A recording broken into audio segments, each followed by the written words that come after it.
I think the first step before you even actually get to the conversation is, as a leader, you have to establish trust.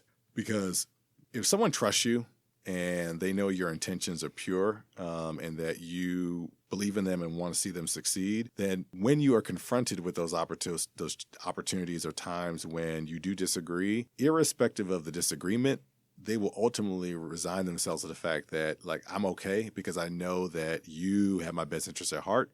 You want to see us succeed, and I'm gonna come along.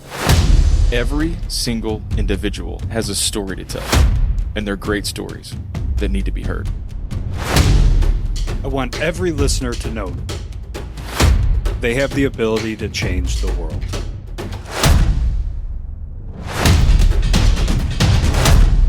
Welcome to the 1720 Podcast. What's up, Mountain Movers? Welcome back to the 1720 Podcast. Usually that intro is with Kev, but the seat's empty today. He woke up this morning not feeling well, so he is at home hopped up on codeine, I think.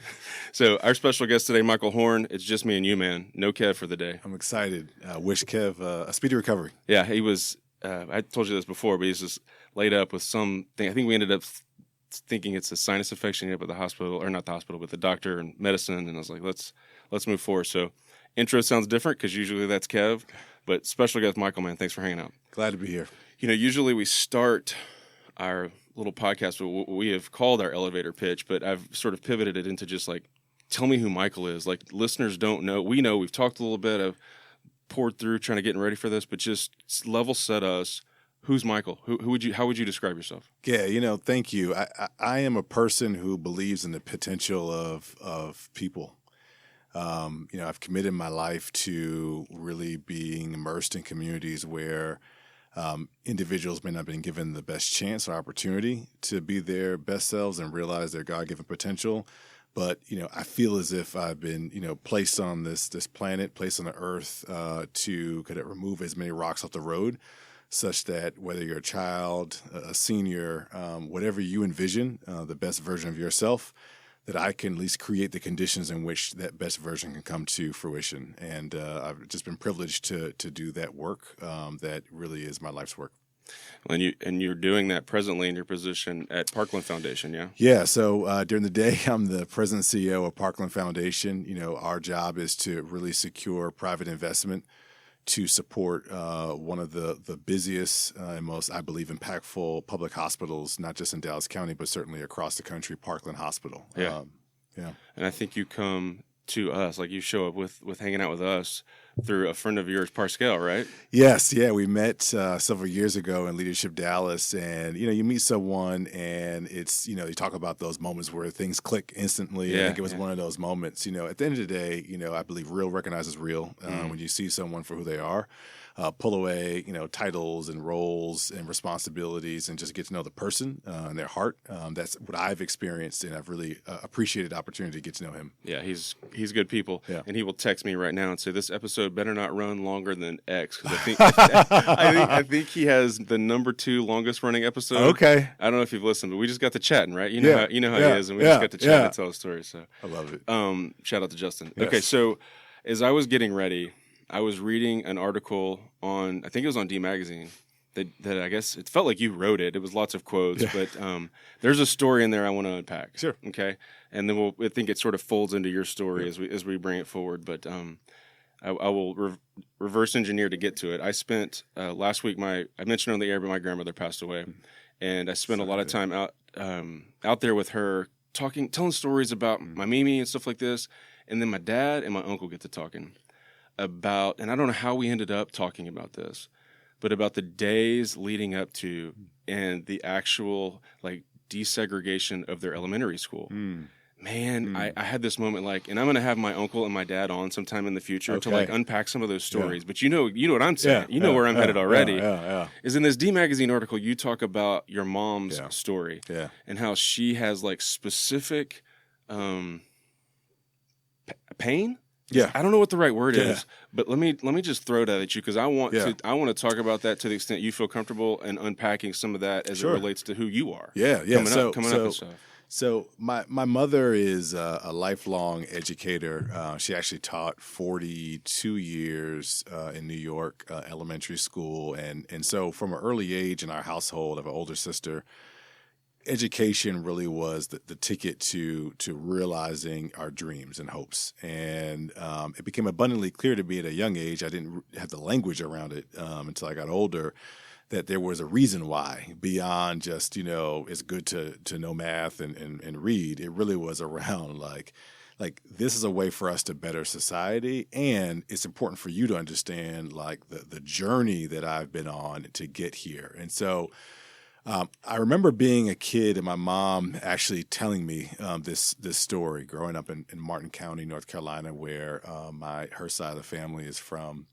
And at the time, the public institutions were segregated, racially segregated. My mother loved to read, loved to learn. It was something that was instilled in her at a young age, and so said, "Hey, it's when you have hand-me-down books, when the pages are missing, you can't get a complete understanding of what the author is trying to do. Yeah. I'm going to go to the local library and try to get some books." And so went there with her brother and family members, and was just basically run out of town. I mean, rocks getting thrown. I mean, to the point where, she was hit, almost lost an eye. And it, I think, in the moment, of course, right, I imagine it was traumatic, and, you have to is everybody okay? Is everyone safe? Right. This is really life or death. This is survival.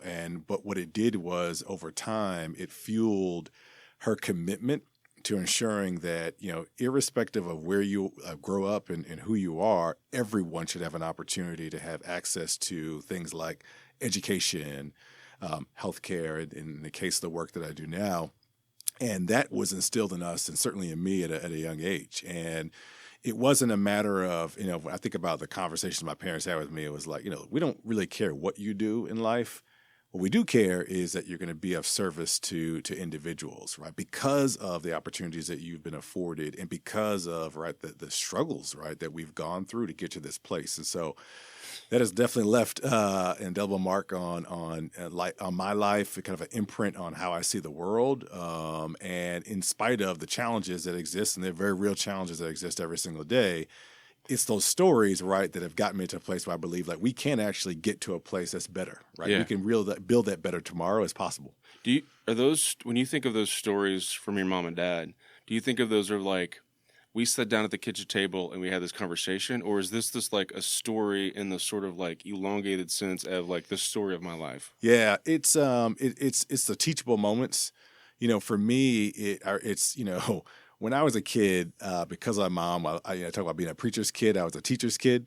And so it was, you go to school during the day. And then for me, I would have sports, what have you. And then I come home and it was school part 2. And so when I remember sitting, and it was the thick phonics book that I had to go through. And it's wow, I'm we did this already. And it's let me explain to you why.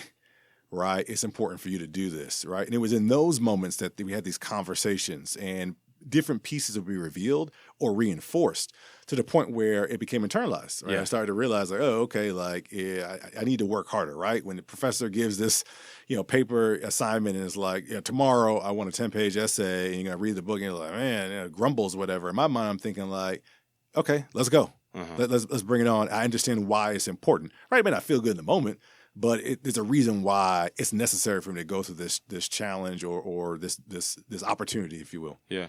You got brothers and sisters? I have an older sister who's 11, who's also an educator. Gotcha. Yeah. Did she?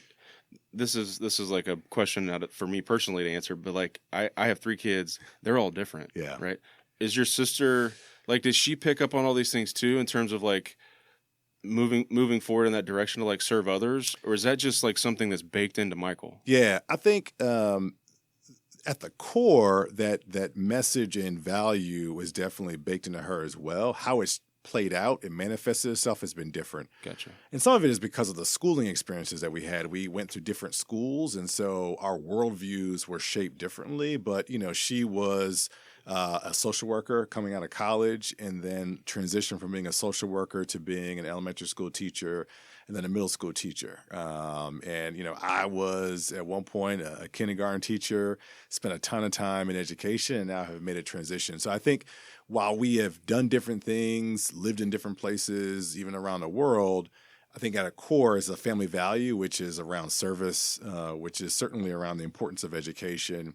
And this other piece that I think is also something that is instilled in us, and I have really learned to appreciate, and that is truly seeing the dignity in other people, which is not something that we often champion, I think, as much as we should. Recognize that everybody has dignity, even if they show up to the ER, right? Like, not seeing them as broken people, right? They're having a challenge, of course, right? That's why they're there, right? But they're still a person, right? And they deserve to be treated in that same way. Ooh, man. You can extrapolate that idea across all sorts of dialogues and busted conversations and social issues and fights and all of it, man. It's just like sometimes we look at the issue and forget that the person on that issue it's a human. It's a human. Like, we're trying to have a conversation, not beat you or break you or win. Like, let's have a dialogue around that issue. That's right. I mean, I won't get too far into it, but it's happening in America today. It's real.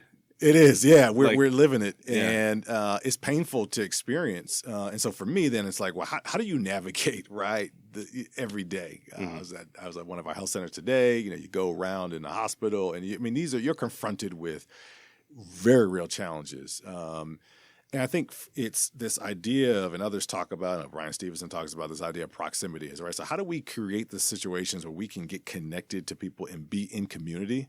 And if we can be in community and create community, then that's where we truly can be empathetic, listen, be compassionate, right? Suffer with, and then actually see someone for who they are beyond the situation that they are presenting. Right.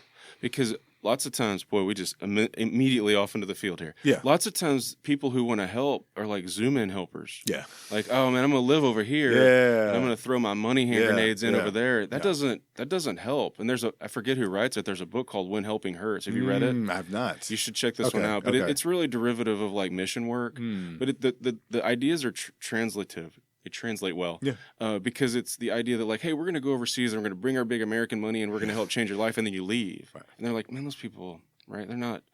But that's not how you build a community. That's not how you learn what people are about and how you like love with them and struggle with them and learn with them and all this. Like, that's different. Yeah. And that's what you're saying. Like, we need to live there. We need to be there in order to understand and help there. Got to immerse yourself, right? You got to listen first. Yes. And listening is not something that's going to be accomplished, right, in 30 seconds. And Correct. It's a multitude of iterative conversations.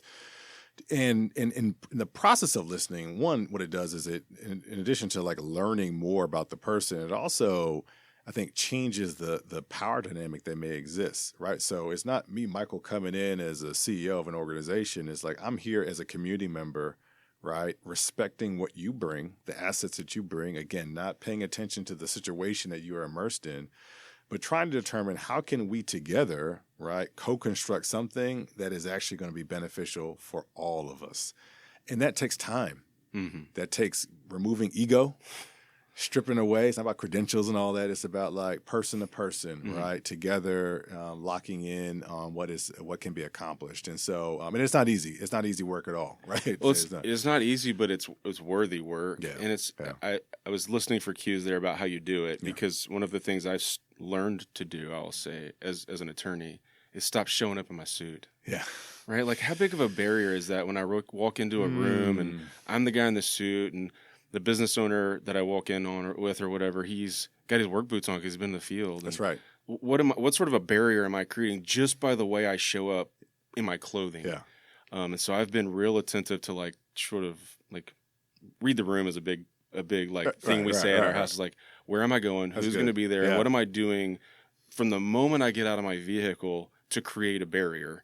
And how do I start breaking those down immediately so that we can get as quickly as possible to like the meat of what we need to be talking about? Right.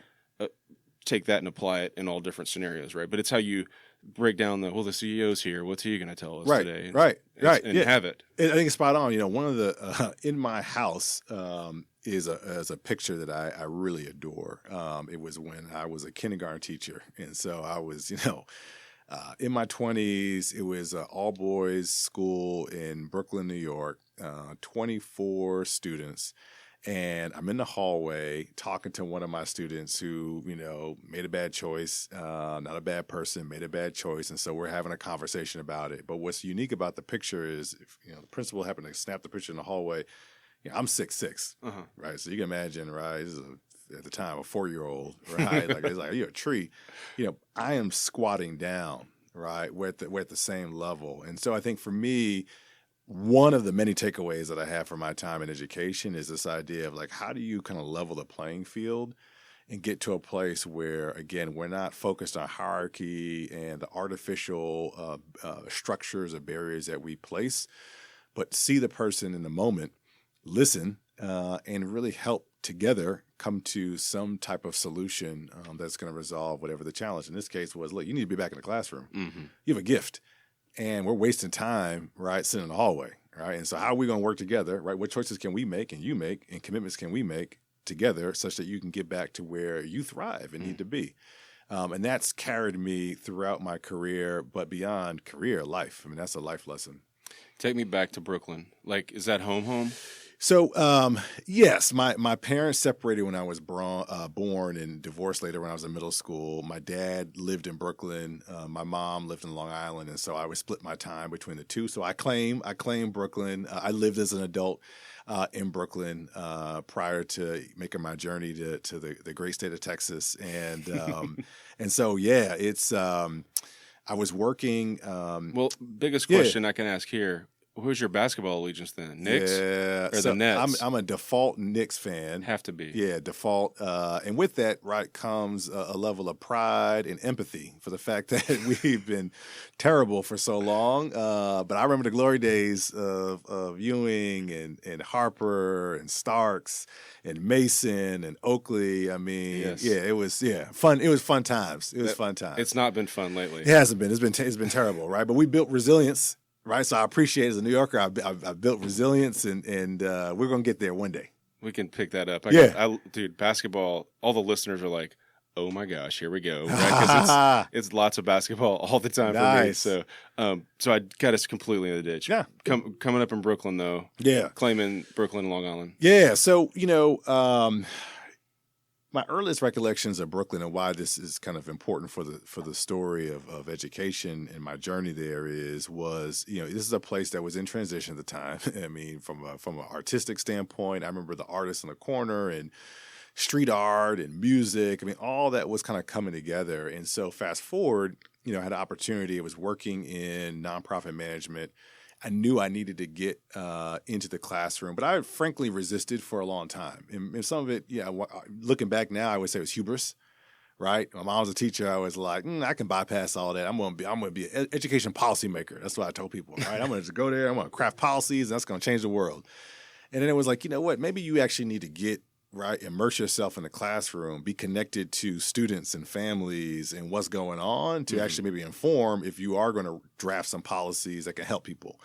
And so I answered the call. And I remember I had a unique opportunity. It was a school that was starting, and so very entrepreneurial.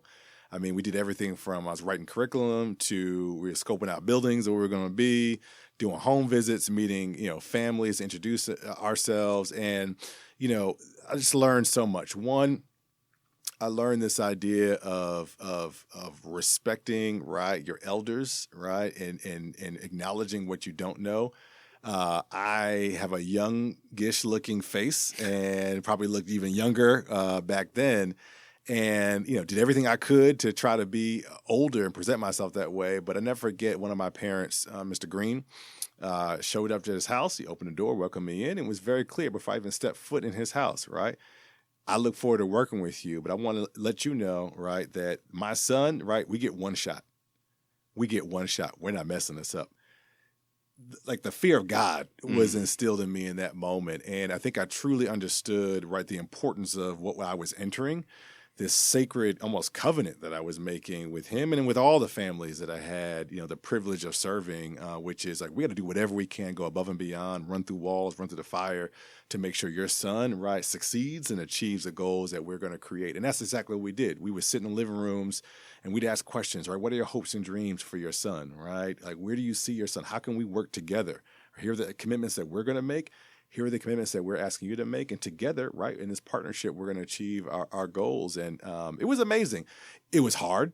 Oh, so I mean, it was emotionally challenging and physically all of it. Yeah. Like, I mean, crawling to desks and waking students up, because half the class was 4 when we started the school year, and so it's like there are no naps. We got learning to do. We're getting ready for college and beyond in life, and so, but it was a lot of fun, and I think the lessons of leadership were really born there. The idea of what it means to be a social entrepreneur, what it means to be systems oriented. How do you actually develop something that can scale as an organization grows? I mean, all of that was fertile ground for me to learn. And then certainly, like, what does it mean to be in community? How do you resolve conflict? How do you the messy work of coming to a shared vision, not just for the adults, but also working with, in this case, certainly young students. I mean, it was a fun time. What's the biggest takeaway from that? I mean, that picture that you literally described a second ago, like the actual, I love that. But like when you reflect on that moment of your life, like what have you pulled through it that you're like, this is the one thing I got this? Yeah, I think one was this idea of what does it mean to set high expectations for yourself first. Talk a lot about, as a leader, you got to set high expectations, and you do. But I think it's also important to also communicate early and often, what you are doing to hold the mirror up in situations, to actually immerse yourself in modeling, right, whatever you're asking others to do. And so in the case of that situation, and there were many situations like that, it's easy to get frustrated, right? You ask someone to do something, right? They're not doing it, right? And so it's like, hey, time out, whatever. Right? The question for me in that moment was, and the pictures being taken is like, what did I not do that did not allow, right, this student to be his best self in the moment, right? And so what could I do differently, even as I prepare to enter this conversation that can yield a different outcome? Because at the end of the day, right, I made a commitment to him, right, his family, right, that we're going to maximize this opportunity, that this is our shot to make sure that he actually can achieve the goals that he has for himself and that we have for him as well. And so I think that is something that I reflect on often is, as a leader, right, what am I doing to hold the mirror up, to ask myself, like, how am I living up to the values of the organization, the expectations that we set that are high? How am I constantly retooling and recalibrating, right, to get better? Before I even ask, 20 other people to do the same thing. How outward is that? I mean, it seems like a relatively outward manifestation of that, so it has high visibility. But say more words on that. I'm transparent. I'm the type of person that, I'm going to tell you, whether it's one-on-one or in a group setting, right? If we hit the mark, right, we're going to celebrate. Mm-hmm. And right to the roof blows off, because I think it's important to recognize individuals to build those success factors that we can leverage as we face new challenges or seek new opportunities. At the same time, if we missed a mark, I'm going to start with me, I statements, right? So as I reflected on the situation, here's what I could have done differently. Here's the 3 things that I'm going to do moving forward to make sure if we're confronted with this challenge again, that we can be better, that I can be better. As a way to invite others to do the same thing. It's really hard to get in front of folks and you start pointing out, right, like, you all didn't do this. Mm-hmm. Or the organization. No, it's like, right, we're humans. And then also I'm imperfect. There are times when I'm going to hit it out the park, and there are times when I'm not, and there's no ego here. We don't have time for it, frankly. Yeah. And in the case now, our patients, they don't have time. It is life and death, and so they don't have time to get caught up in ego and I don't want to talk about this. No, it's like, acknowledge it so that we can then move to a place of reconciliation and certainly activity. Yeah. Let me hit rewind on this story meter here. Yeah. How'd you end up? Well, actually, I'm gonna go all the way back. Yeah. Your mom and dad separated and then divorced.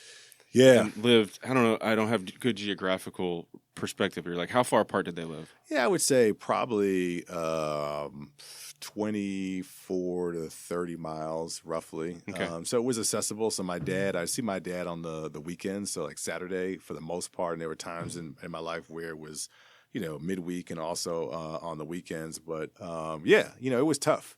As I'm a father now of a daughter and a son, and so for both instances, but especially for my son now, I mean, every day is almost a reminder of that experience. And I love my dad; he's a great guy. It didn't work out for my parents at the time, though, right? I didn't know all this, right? Yeah, for me, it was like,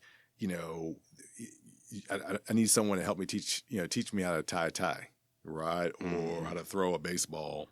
or how to confront bullies, right, in school, and all the things that are very real for kids, and certainly for me as a male that was trying to navigate the world. And it's hard when you get, kind of touch points, right, small at bats as opposed to that consistent teachable moments, every single day. And so it was for a lot of folks who have faced similar circumstances. I mean, there's a wound. Yeah. Right? There's a lot of literature around about the father's wound. I mean, there's a wounding, right, that you experience, that even to this day informs just how I see the world, and how I try to be compassionate and understanding. But it was challenging. You still in touch with your parents? I am, yeah. No, definitely. I mean, it's my mom, when the pandemic was really at the height in New York. Oh, bad. Relocated and so has, for the most part, been living with us, which has been great for us, our relationship, for our kids. It's been amazing. And then my dad, we talk, several times during the week, and when we can, certainly when I can get to New York or when he can come here, it comes. And so it's our relationship has evolved. I think part of, something that I've been reflecting on even to this day is like, what does it mean to be understanding? I don't know, right, all of the ins and outs of what went wrong with my parents' relationship. I just know that I was born into a circumstance in which, right, there was a gap. Yeah. And yet what I try to do, better and better and more each day is like, how do I appreciate them for who they are? Recognize that, we all make mistakes. And in the moment that I have now, right, because what I do, take advantage of the relationship, with both parents, especially with my dad, because what I don't want to do is look back at some point in the future and say, I wish I would have done this, or I wish I would have said this. It's too late. I have some friends who have a story similar to that. And lots of them have, I think you call it the father's wound. Yeah. I've never heard that term before, but that's what it is. Yeah. And they wrestle with what to do with it, because some people internalize that and say, man, you know what? That's my burden to bear. Some of them say, that's my dad. He did this. Some of them try to reconcile it. Some of them say we need to have a conversation around that because it hurts still, and I want to fix it. And then around that conversation, it's like, who has the onus to fix it, right? So all of that sort of smorgasbord of questions, I'm going to throw it at you. Yeah. And it's going to be super vulnerable for you. Have you talked with your dad about it? What's that look like? Yeah, no, we did. In fact, there's a conversation that sticks out in my mind. I was living in Boston at the time. And so we met and had lunch on the seaport. And I was an adult. And I just, worked up the courage to have that conversation. I just said, it's important for me to just share how I've been trying to process the situation. I believe, I'm trying to think about the timing. I don't know if my daughter was yet born, but I think it was she was close to being born. And so I was I'm wrestling with a lot of what is that, I'm going to be a new parent, all this stuff. And so we talked, and I think a couple of things came out of it. One, is that there's that weight lifted off of, I've been holding on to this burden, right, for decades. Yeah. And, it's impacted me, right? It definitely has, and physically, emotionally, right? And so that was one piece of it. The other piece was, I think it was I had to also recognize that we may not kind of see eye to eye on how we are processing and making sense of the journey that we both have been on, but that's okay. Yeah. Right. I respect the fact that you think of family in one way and I think of family in one way. And it's well, how can we in this moment at least find some kind of common ground and move forward? And so that's what happened. I think the reality though is that it's a process. Yeah. And so, that is one conversation that sticks out, but I think it definitely it happens over time. And then so this idea of the questions you asked, I think first you have to do the individual work. Right, you got to hold the mirror up, and do that harder work. And so for me, it took a long time. Certainly, I credit my wife, who is amazing, and many relationships is a great sounding board and motivator. Right, to say I see that you have been wrestling with this for some time. Right, I'm going to encourage you to have that conversation and an accountability partner. Yeah. In those moments where you're maybe I need to have this conversation. Right, it's no, you need to have it. Right, yeah, you do. Right. Yeah, you do. And trust so me. I think that that was helpful. I think the other piece that, you have to do is you have to give the person space to process the other party, right? So I had to give my dad the space to hear me and reflect, to share his own journey that he's been on, and also know that like the conversation, the objective was not to tie everything up with a nice bow and that's it, right? It was more of to create a space where at least we can enter and continue to process, right, along the timelines that we set together or individually as, we're maturing, as I'm, aging and maturing, and my relationship with my kids, continues to develop, right? It reveals new things to me as I reflect upon my childhood, the father that I want to be, the husband that I want to be. And so then it gives me a space to go back and kind of continue the healing process with him. I think that's a really nice way to highlight a misconception about hard conversations, which is it needs to be like we're gonna one and done this thing. Yeah. It's gonna be really awkward, and at the end we're gonna kumbaya and it's over. Yeah. Rarely the case. No, it's that's, I mean, that, yeah, and that's what makes the work tough. That's what makes life tough, generally speaking. Any type of, I would say, human service, engagement or industry, like when you have to deal with people, like that's what makes it so hard. Is that unlike a widget where you can say like these are the specifications and then we're done. It's like no, we got to come back to it, and you got to commit yourself to that process, and you have to commit to it in a very authentic way. Because what you can't do is also show up and you're kind of going through the motions, because people recognize that and actually can do severe damage to a relationship or initiative that you're trying to accomplish. It really breaks trust. Yeah, we've said that I couldn't go back and pinpoint it, but a few times on the podcast that issue has come up where like the worst thing you can do is ask for feedback, take it, and then do nothing. Yeah. It'd be better if you never ask in the first place. That's right. Yeah. And that I never thought about it like sort of transmuting into the hard work of relationships and communications, but it's the exact same problem. It's the same thing, right? You invited me into this conversation, right? And so I want to share, and now we got to do something with this, and we got to commit ourselves to the process that is of healing, because it really is. It is a process. Yeah. Okay. So that took us all the way on the rewind. Yeah. What's the come up look like coming through school? I mean, you're 6'6", man. You play sports? Yeah. So played a little basketball in high school, and then got to college. So I went to Amherst College, and it changed my life. It's a place where I found my voice. It really shaped my worldview of what I think is possible, in terms of an image of the world, my place in the world, my purpose.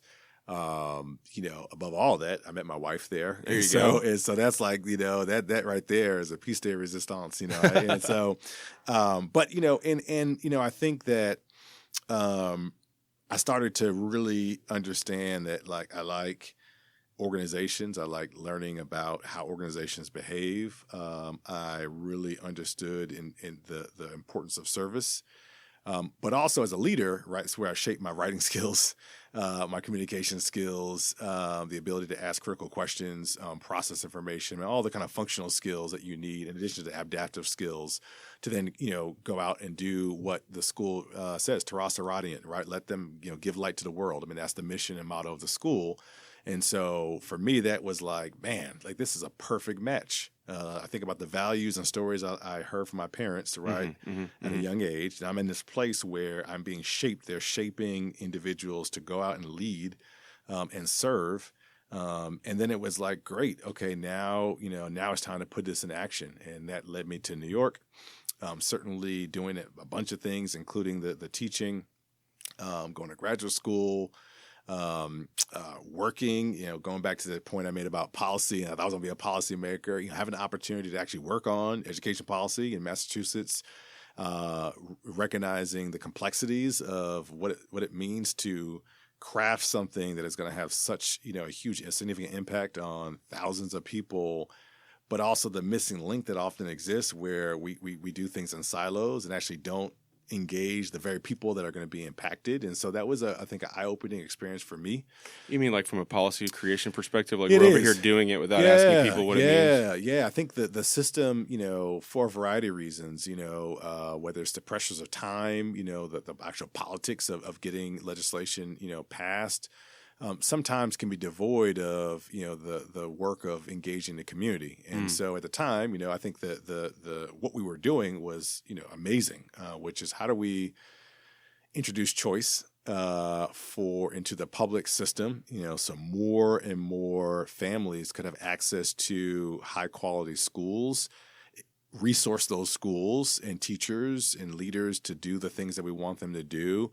And so that was amazing. That was the great work. I think the challenge becomes of, you're trying to scale something across the state and you're doing it within, whether artificial, guardrails, if you will. You miss the mark of, trying to get as many perspectives as possible. Yeah. And so, that was one of the limitations I think I saw. And but it was affirming because it helped reinforce for me this idea that I appreciate the role that policy plays and recognize that I can operate in that space. And I also like to be in the center where I can dabble in research, I could dabble in policy, but also really operate in a space of practice. Mm-hmm. How do I translate all the things that are going on into the field such that we actually can accomplish the very goals, let's say, that the policy is set forth? And so that's really been the journey I've been on and where I feel the most comfort. Why don't we reach out to the stakeholders more commonly for the purposes of developing policies? Yeah, I think the first is, the nature of politics and policy is all about interests and navigating interests. And so at times, I think we feel as if policymakers that if we are to truly engage with others, that it may somehow adulterate and dilute our interests and power that we're trying to amass. So that's kind of one thought. I think the second piece is not everyone actually knows how to engage in that work. It is conceptually as simple as having a conversation, right? But it also, the idea of building trust, takes time, and there's a skill in it. Trust isn't something you just show up and it's like trust is there. How do you develop trust, through the work, that level of functional trust and professional trust? Mm-hmm. And so, for those individuals who aren't necessarily comfortable in that space, it's easy, right, and we do this in life, right? You avoid the things that you don't want to do and excel in the areas where you feel comfortable. And so I think that's the second thing that I would say. The third is it's not a linear process. And, again, if you have that goal in mind and you're working against a clock, right, you're trying to fast track as much as you can. But, when you're asking for feedback, when you're seeking, comments, when you're really trying to listen to the stories of those who are on the ground impacted, that you can't rush that always. Mm-hmm. I remember being in conversations with parents where you said a 45-minute meeting is 3 hours. Right, because you can't rush someone telling their story and trying to really share concerns or ideas they have. You can't anticipate where it's going. Yeah. You have some ideas and you have some history of how long that conversation should talk, yeah. But you try to put it in a box and it doesn't fit. It doesn't work. So. Yeah. That's interesting. Those Yeah. are three really good points. Yeah. Okay, so take me from, I think we did it a little bit, but in a linear fashion. Yeah. Take me from teaching schools in Brooklyn. Yeah. There was a policy stop somewhere. Tell me, use more words there. What was that? Yeah, so my wife and I get married. We decide, it's time to go to graduate school. So we ended up at Harvard. So she was at Harvard Business School. I was at the Harvard School of Education. And it really was my first foray into this idea of ed policy and management. And at the time, really was focused on I want to build a school. I had the experience in Brooklyn. I was a part of something that was a startup and saw all aspects, whether it was the operational side, finance, certainly from a curriculum standpoint and people, human capital standpoint. And I said, I want to scale what I experienced in my classroom into my own school. And yeah, let me jump in there because Sure. when you say school, I immediately think of the elementary school my kids go to in far north Dallas, and that's not what you're talking about. Tell me, use some vocabulary around that to help me better understand what you say when you mean school. Yeah, so it would have been a public charter school focused primarily for under-resourced students, and so certainly we think about the federal poverty line and eligibility. It'd be for those individuals who are at or below, who all also, right, irrespective of the fact that from a socioeconomic standpoint or under-resourced, want to go to college or vocational school and want to be productive, just haven't had the opportunity. And so this would be a place where we would, uphold what we think is important, academic rigor, but also a strong foundation in character development, really, centering around that type of work. So does this fold under the public education system, the private education system, or some sort of hybrid model? Kind of it folds under public because they're publicly funded schools. Often, and not just in Texas, but across the country, there's a gap in funding. And so that's where philanthropy or other resources are used to fill in those gaps for the additional resources that are provided. And so in the case of schools that I've either led or been a part of, the days are longer. There often are programs that help place students into high schools or college, right? There's career counseling and job placement. And so all of that, right, costs money. And so that's a lot of the gap that has to be filled through, private investment or philanthropy. Got it. But, they also have, increased accountability for the autonomy they're given. And so they can have their own board, right? These schools can create their own curricular platforms. They can, set their own calendars or school day schedules to start earlier and later, to have less time off during the summer for professional development or remedial or acceleration work for students. In exchange for that, right, what should happen and often happens is the state says, we're going to increase accountability from a regulatory standpoint as it pertains to, your fiscal management, right? Make sure you're being good stewards of your resources. Yes. But also, right, your academic performance. It's important that if you're going to exist, if we're going to grant you this autonomy, right, really, right, as they were designed, the first schools back in 95, and then certainly you think about the growth of public charter schools in Texas, to be laboratories of excellence, right? What can we do differently in this space that we've carved out that we then can leverage and scale across all of our public schools? I mean, that's the vision. Okay, that's very interesting. Yeah, for these schools, and it's played out in different ways. Right, there's definitely some players in the field that have done just that. In Dallas, I will say that a lot of, I think, the growth that we see in what they call choice schools is really a response to the proliferation of public charter schools across Dallas County. And recognizing that from a performance standpoint, from a market share, I mean, as families were leaving Dallas ISD schools to go to these choice schools and other private schools or suburban schools, that there's something there, some secret sauce that we can, replicate and absorb. And they've done that. And that's great, right? Then the system works. I mean, if we do more of that, then everyone can benefit because, right, that's 150,000 students. Versus, let's say, 20,000 or 15,000. Right? The goal is really scale. How do we scale up the best of what we're trying to do? Yeah. Okay. So you're at Harvard thinking one day I want to start a school. Take us forward. Where does that go? My wife has another year, a second year business school, and so I actually teach in Roxbury, Massachusetts. So I go from teaching kindergarten in Bed-Stuy, Brooklyn, to teaching 7th grade English. I was a writing teacher in Roxbury, Mass. And that was also amazing. 7th grade, most teachers will tell you, is that's a tough year. A lot of folks avoid that because, you got kids are trying to exercise independence. You got hormones, all that stuff is swirling around. And I took it, head on, I loved it. I mean, our students, one of the exercises that I really appreciate to this day was a lesson around, I was doing a writing exercise around the role of government in the public space. Like, what does it mean to have a public good, and what level of responsibility does government or policymakers have for that public good, and certainly other citizens. And it was around the time that Hurricane Katrina had occurred, and so there were a number of texts and documentaries that we were leveraging for this writing assignment.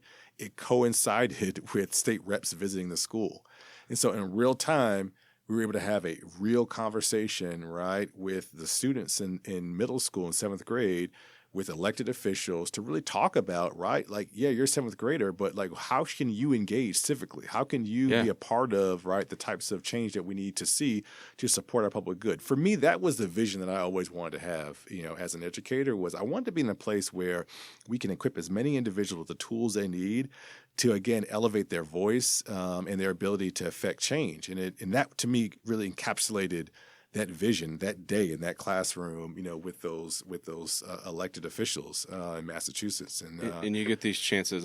I'm casting onto that story, but where you see goofy 7th graders who are sucker punching in the hallway, locked in, and you're like, that's a super insightful question. That's it. Like they're locked. Like you get to see like the fruit of all that effort and work coming together, and you're like, well, that's it. That's it, and that's you just fill the cup, right? In terms of, right, in spite of all the challenges that are going on, my optimism, right, and hope is the fact that I've seen, right, your potential, right? Like you had this opportunity in this room with this elected official to ask an insightful question or to share, right, some of your writing. Amazing. Mm-hmm. And so did that. And then, my wife and I, so in between, I skipped a really critical part to the story is we actually lived in India. So had an opportunity to go to Bangalore, India, and I was kind of doing some NGO work, thinking about the use of computer adaptive technologies in rural, significantly under-resourced communities where teacher shortages was an issue. And so are there other models that we can create to address a significantly or seemingly intractable issue? My wife was working for Microsoft India, and that was just a dream. As a kid, I grew up, I tell the story. I mean, at one point in my life, we didn't have a car. So during the summers, I would walk, 1.2 miles to the local public library and 1.2 miles back home. Again, going back to that story, my mom and the importance of libraries. And so, I remember just, I love libraries, love books, reading, the smell of the pages. Yeah. And I'd read about the Taj Mahal and right. And then here I am, right, able to actually walk in and walk around and actually live in the community. And, so many lessons learned, right? One, right, this idea of humanity, right? And so when I was growing up, right, you played stickball on the street, baseball on the field, football in the snow, right, in New York, and basketball on the court. There it was cricket, and so the same kind of field dreams, right, that I had growing up, they had as well. Yeah. People.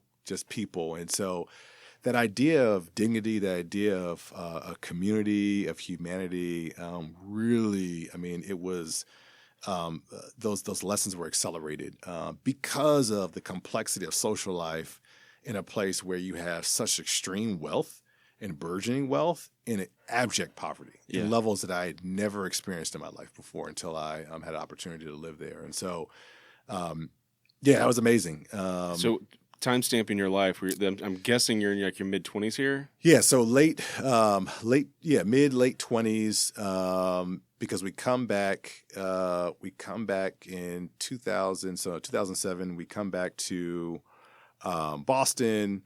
That's when I teach. Yeah. And then say, you know what, there are more questions that I have to answer.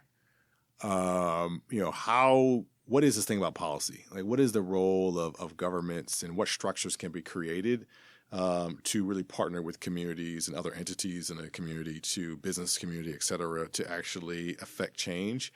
And so that's where I ended up at the Harvard Kennedy School of Government. Got a master's in public policy to take a much more kind of a deeper dive, if you will, on what is this thing called policy. And so for 2 years did that work.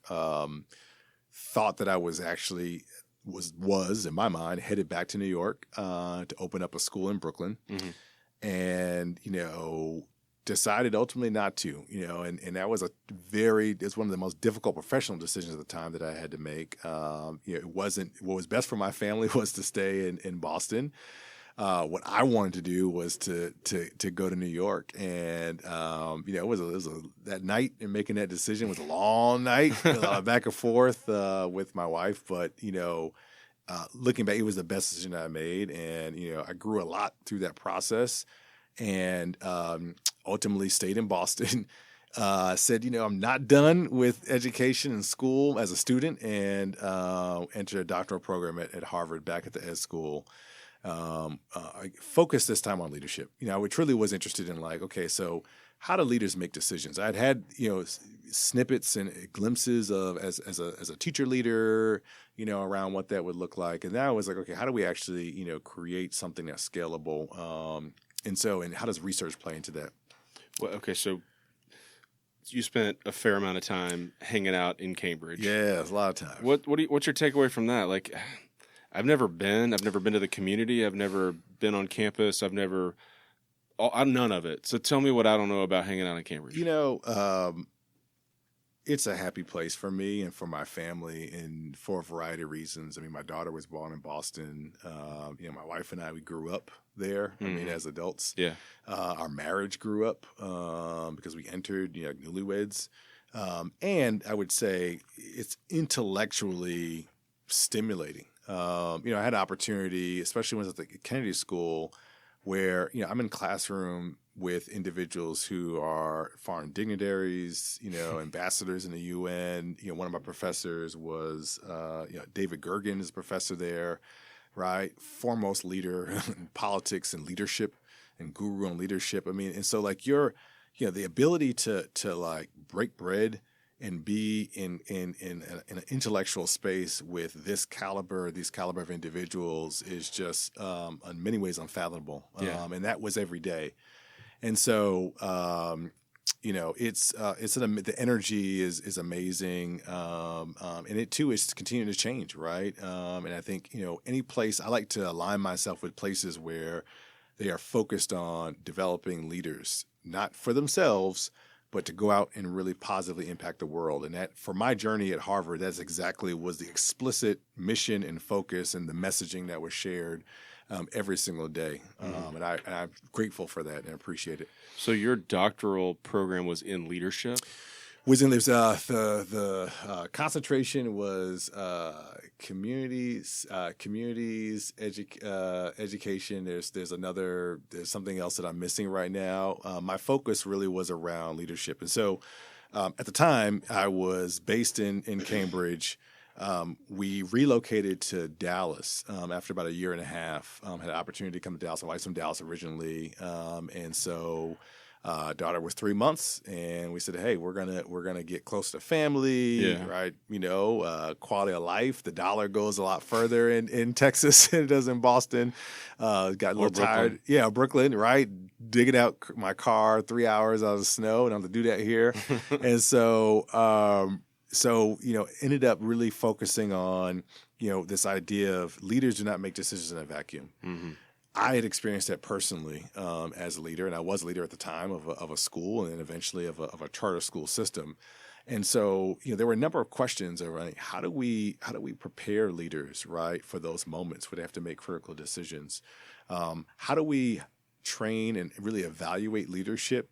Particularly, I was interested in accountability systems that exist. So accountability at the state level that may be kind of narrow, myopic in view, that fail to take into account the lived experiences that shape how leaders are doing everything they do, those kind of micro decisions every single day.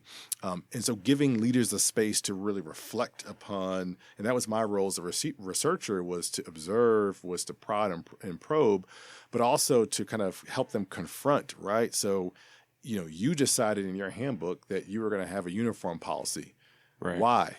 Maybe it's connected to the fact that when you were a child, you had limited clothing and had to borrow your friend's clothes and were embarrassed by that. And so you saw this as an opportunity to be in an environment where you're going to remove that barrier that you felt and impacted your self-esteem and your development. And you didn't want that for your students. And so now they can take their energy and focus on learning. Yeah.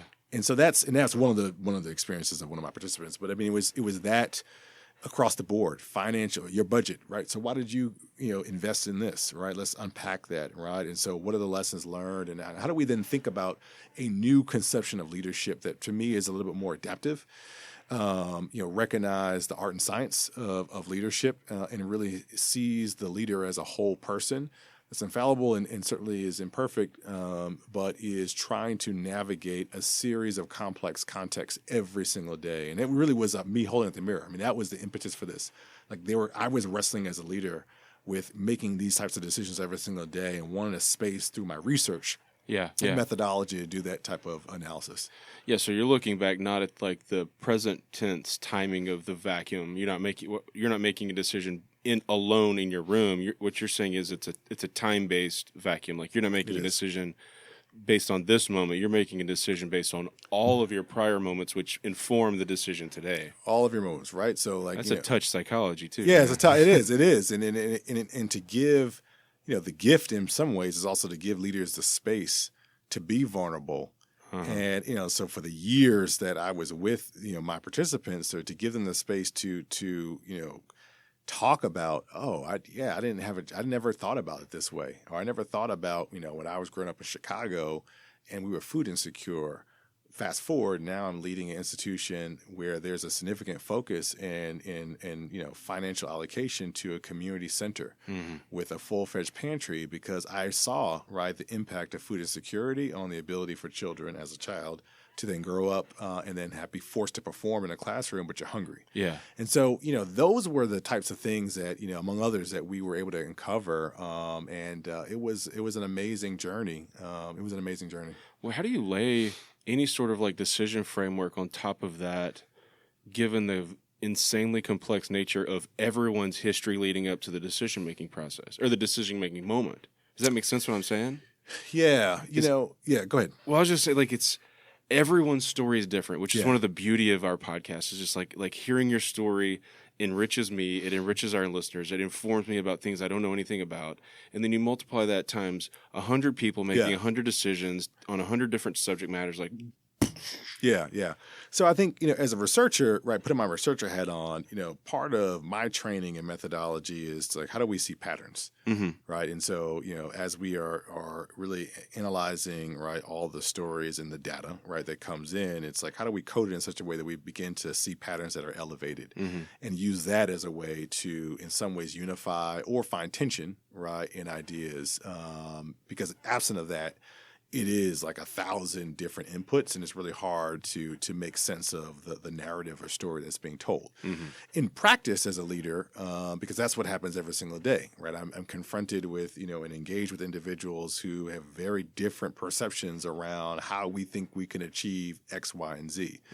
And again, it's listening as much as I can to identify what are those patterns, what are those codes that can be elevated, that, when I do that work of elevating and identifying and codifying those patterns, that we can begin to say, okay, here are the common grounds, right? So even though we got to the place in a different manner, ultimately, we're trying to get to here. And so let me kind of help you understand, and tease out, the ways in which we can get there based on what you've shared. And here are the commonalities in the stories or ideas or concerns that you shared, such that we can start to see there are actually a lot of similarities here, versus here are all the 1,000 differences and reasons why we can't come together. And so that's the active part of leadership that I think is critically important. Yeah, critically complicated. Yeah. I mean, is it, from your perspective and in the spaces where you lead, is it safe to interrogate some of those intentions? I mean, I don't know exactly how we set up a framework for conversation there, but I'll just use the food insecurity issue. Hypothetically speaking, that's a decision that's on your plate today. Man, that's no pun intended. Yeah. That you're dealing with today. Yeah. And you have people in the room who are trying to help make that decision. Is a safe place to say, why do you feel like that? Do you feel like that because of X, and dig down? Or is that sort of taboo and you just have to assess that at your own level?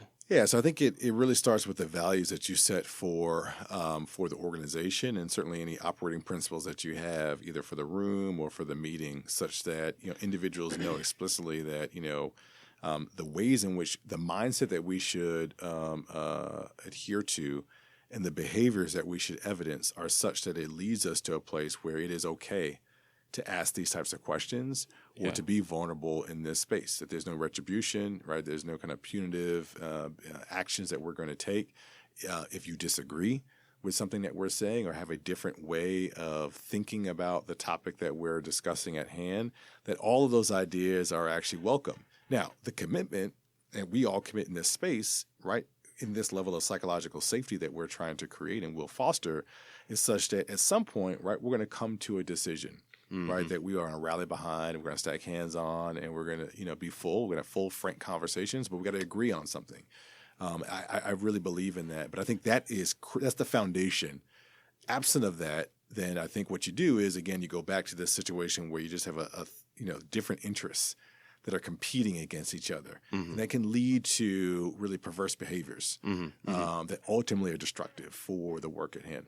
What's your tip? I'll say maybe it's practical based, maybe it's experiential, maybe it's research based. I don't know, but if you've done that, right? So we've said, okay, we're gonna play in this safe emotional space to have this conversation. Everybody's gonna put all their stuff on the table, but eventually we're going to have to make a decision that mathematically is going to be against about 30% of what you all want to do, right? Like there's going to be people in here who disagree with it.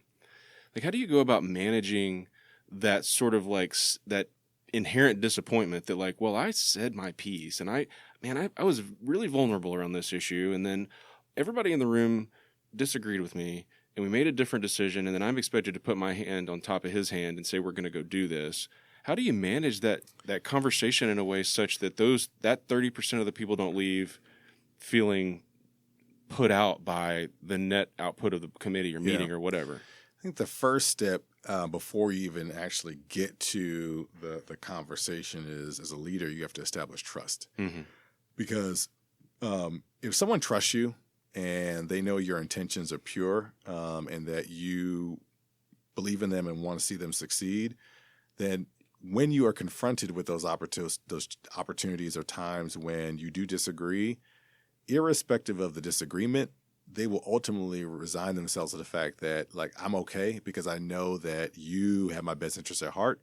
You want to see us succeed, and I'm gonna come along, right? It may not be easy, right? In the back of my mind, I'm thinking I wish my idea would have been considered, or maybe it was, but it would have been adopted. But I'm gonna trust that you can see the end in mind, and we're gonna come along this journey together. That's number one. Beyond that, I think practically, the first thing you have to do is, as a leader, you got to acknowledge the fact that you too are participating in this scenario. And you got to share the fact that, just like you in this room, I have an idea, and I recognize and acknowledge that my idea, right, may not even be adopted. And so this is truly a democratic process, if you will, in which we're going to come to some decision. That's one thing that is important. Two, it always helps with leading, right, with how you are making sense of the process and commitments that you're going to make, right? So I commit myself to listen. I commit myself, as we're facilitating this conversation, to invite, right, a diverse group of opinions and ideas so that everyone feels they had input or opportunity to provide input. And then the third is, I think, the idea that this is going to be a journey, which means that I'm committed as a leader to constantly evaluate. I've created some kind of feedback mechanism for us to say, hey, we decided this, right? Let's collect some data points and see if it's working. And if it is, awesome, right? And if it's not, right, we allow ourselves to go back to the drawing board in some form or fashion and say, hey, we tried. It didn't work for these reasons. Let's figure out why, kind of do that postmortem, and then say, okay, how do we move forward together? And I think if you could do some of that, it helps to mitigate the challenges that definitely occur when people feel as if their viewpoint wasn't necessarily considered, or the idea that they had wasn't the idea that the group ended up selecting. Yeah. How much of that emotional security communication is verbal, and how much of it is environmental or nonverbal? Does that make sense what I'm saying? Yeah, I think, it could be almost a 60-40, right? 60 nonverbal, if you will, and 40 verbal. How when we engage as humans, right? In relationship, it's eye contact, right? It's the smiles and facial cues, those social cues that lead someone to believe that there is a level of safety in this space. That there is there's an invitation for them to engage, to be their authentic and full self. You have to do those things, right? We've all had the experience of, you get into a room. The classic example is you're in a lecture or a classroom and someone's talking at you, emotionless, and they're just spewing information, and it just goes over your head, right? Yeah. It could be the most important, critical information, right, for you to receive. But the manner in which it was delivered, the fact that there wasn't the warmth, the human connection, right, will lead you to just say, you know what, I'm going to think about the 5 other things that are on my plate right now that I think in this moment are more important, and miss out on the opportunity. Yeah. And so I think it's really important for leaders to always think about, how are you showing up in a space? Like, how do you show up? Do you show up in a way that people feel as if you are dominating them, right? You know, by the manner in which you enter a room, and are you flanked with an entourage? Are you kind of sitting over people? You know, like you're on a platform and everyone else is below. Mm-hmm. I mean, all those things matter, and people pick up on those, Yes. right? Whether consciously or unconsciously, right? There's a feeling that they have. This doesn't feel comfortable, right? I feel as if I'm being, imposed upon, right? Someone is talking at me. That's versus like, wow, I actually, you know what? I feel listened to. I feel connected with, this idea, this person, right? And at the end, right, you know what? We decided to move in a different direction, but I felt heard. Yeah. Like, all right, good. And those, for listeners out there, those last 7 to 12 minutes, like that's really good, because I feel like lots of people don't spend the time thinking about those issues, and they just let those things happen. And sometimes they're communicating that 60% of this social or this emotional security, they're communicating in a way that they would not intend to have communicated, Right. because they're not thinking about it. Yeah. And it's just happening. And some people may be intentionally communicating them in a way that intends to like put off whatever they're Fair. putting off. But I just think people don't think about it much. We're hurried. We're trying to get from one meeting to another. We rush in. We're blah, blah, blah. Okay, I got an agenda. And as opposed to thinking about, I need to be there 5 minutes early so everybody knows I've respected their time. I need to sit in the middle of the table, not at the head of the table, so nobody thinks I'm in charge of this. Like we're all on the level playing field. I need to make sure the guy who never talks has his opinion heard. So, and I'm going to have to like have some intentionality about engaging him and saying, hey, buddy, we're talking about this, but you haven't said anything. Come on in here. Like we're having a real good conversation. Why don't you be part of it? And you neglect that stuff out of hurry, and then unintentionally you're sending a message that you did not mean to send. Yeah. You know what I'm saying? And you got to give yourself in the room permission to engage in that manner. Mm-hmm. I mean, one of the lessons I've learned was that idea of like how do I, especially, the role of a leader is to develop other people. Mm-hmm. And so like, how am I developing other leaders in my organization to abide by those principles, to create those spaces, to show up in the same manner, again, authentic to them, but also recognizing it's important. The other piece I would add is preparation is important. Which is why leadership is hard, right? Yeah. And so, like, you actually, carving out in a very practical way. And I think about time and doing time audits, right? So how much time am I reserving in my calendar in any given day and across the week to actually prepare for this important conversation, for this gathering, for this meeting, where I can actually think through, again, what are the ways in which I want to enter the space? What's the emotion that I want to evoke? Beyond the objectives that we're going to accomplish or aim to accomplish in that time. All of that is important, but it also takes preparation, and you got to commit yourself to that process. And it's iterative, right? You start somewhere and you realize, what I've written here, that could be misconstrued. So let me go back. Let me change this, or this exercise actually is not going to work. And so, yeah, I think it's important. And part and parcel of that, at least for me in this season of my life, is having someone who can stand next to me and say, hey, man, you need to, like, there's a guy in my office, he's an absolute rock star who is like my checksum to all of it. And he'll be like, dog, you've got to put 15 minutes on your calendar before we have the meeting to think about, like, you've got to block off this time to think about that. And before we hopped on, what was the thing I said, man? I'm good the cuff. That's right. And as I've grown over the last 2 or 3, 4, 5 years, I've started thinking, no, I've got to pull back. I've got to block.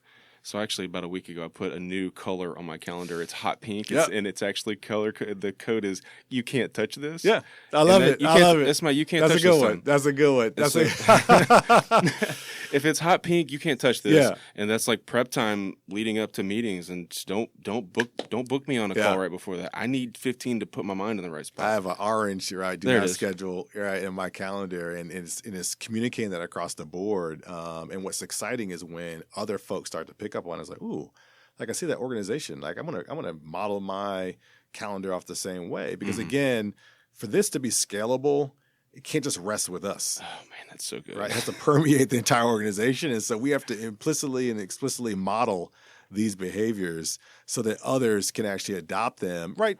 Adopt in a way that's authentic to them, but ultimately, right, align to this, the principles, if we will, or tenets that we think are important. That's how we actually start to achieve, the goals that we set or address some pretty big, audacious rocks out there. Yeah. You've used the phrase twice. I want to come back to it, talk more about it. It's something to the effect of that's authentic to them. You used it in two different contexts. Yeah. And I'll tell a little story to get us jump started. Sure. But I was speaking with a guy at the office a couple of days ago, and we were talking about sort of like business development initiatives. I have my own style. Like the way I do it is very unique to me. And I was telling him, and I wish I'd known that phrase at the time, because I was trying to tell him, like, you got to go find yourself, I think is what I said, because I didn't know what to say. Yeah. But that's it. Like, you have to do whatever we're accomplishing in a way that's authentic to you, so that it's genuine, so that it lands, so that it resounds, so that people buy all that stuff. Talk more about that, being authentic to you. Yeah, we all have a story, and we all have, different lenses that we bring to life and to the work. And for me, especially in this current season I'm in which I've transitioned from, one big space, education, K-12 education, to now another big space, like healthcare.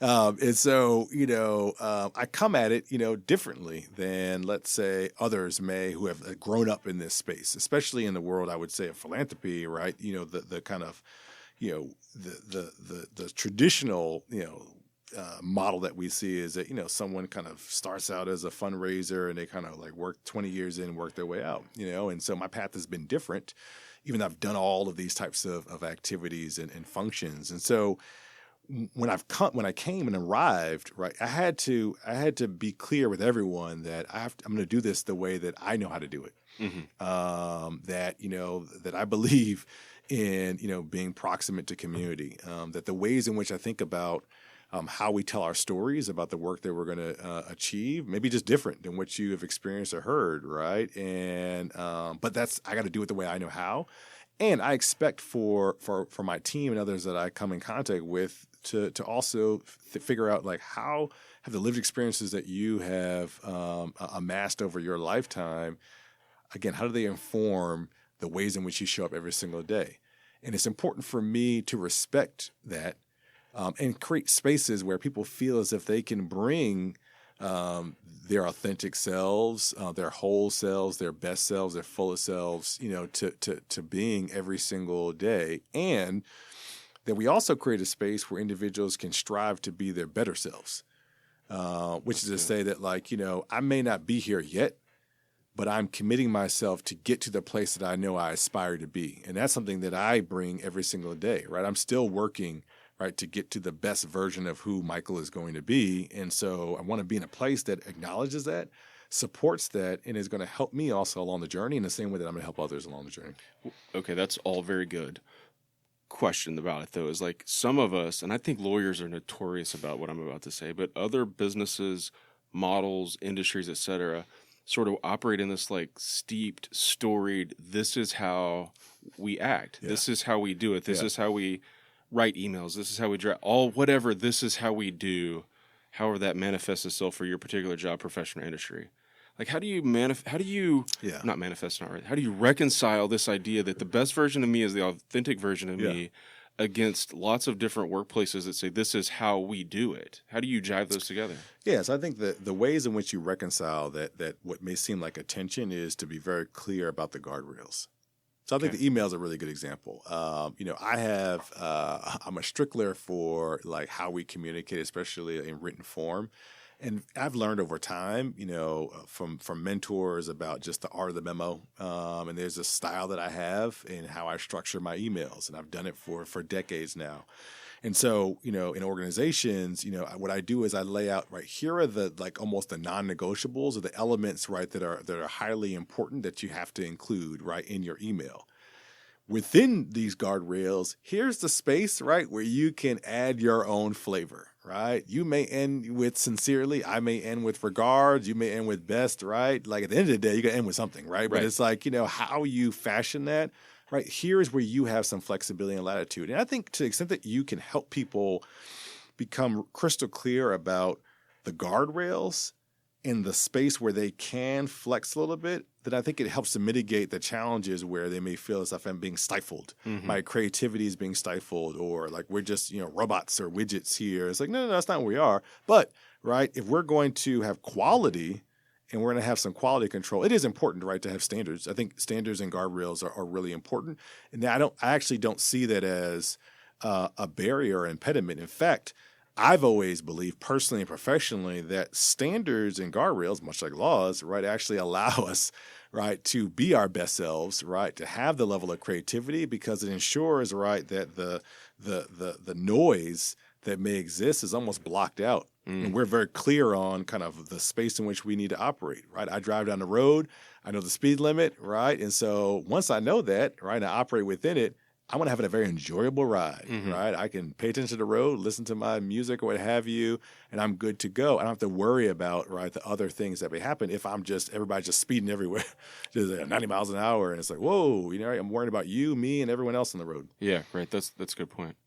And this is me just thinking out loud, and having an understanding of, to use the roadway example, why those lines are there. Yeah. Like, it's not just me being arbitrary and oppressive in my because I can't. It's because if we don't acknowledge that dotted line means X and the white solid line means Y, and why they're there, well, you have a better appreciation for them. You're not like, you know what, I'm not going to listen to that line. I'm going to drive. Right. Oh, I get it now. Yeah. I mean, leaders make that, and I've made that mistake before, where you classic, you put forth, you send the email, the memo that says effective this date, right? This is going to be the change. And you kind of talk through the logistics of implementation, but never really spend the time with folks understanding the why behind it. And 9 times out of 10, right, most people, once you give them the explanation, justification, will say, you know what, that makes a lot of sense, right? I get that, right? It's going to be different. I've done it this way for the last 10 years, and now you're asking me to do something different. So, I'm just going to give me some grace. It's going to give me some time to figure out how to do it. But I get it. Versus like, okay, this is another, order from on high that's now telling me to do something different. And like, I'm checking out. Checking out.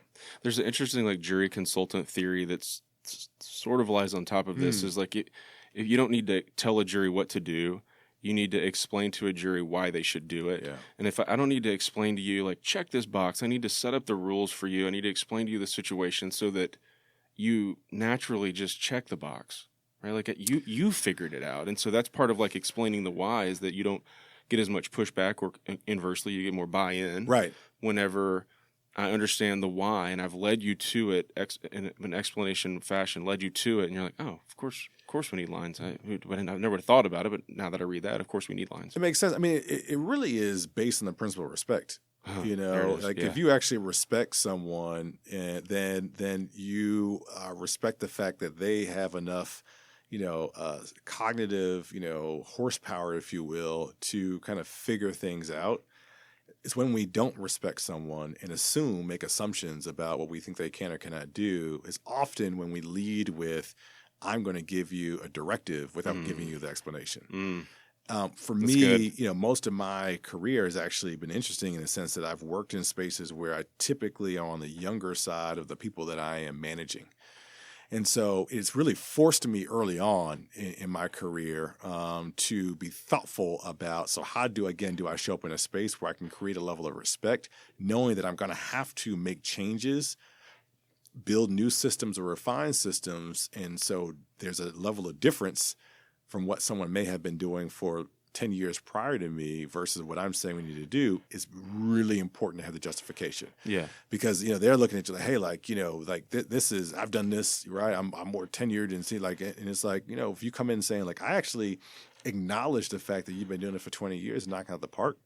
And so I'm excited to leverage that great experience that you have and expertise in this new way that's actually going to get us even higher results and allow you to operate on an even higher level than I know that you, in a way that I know you want to and have been aiming to do for some time. Love that.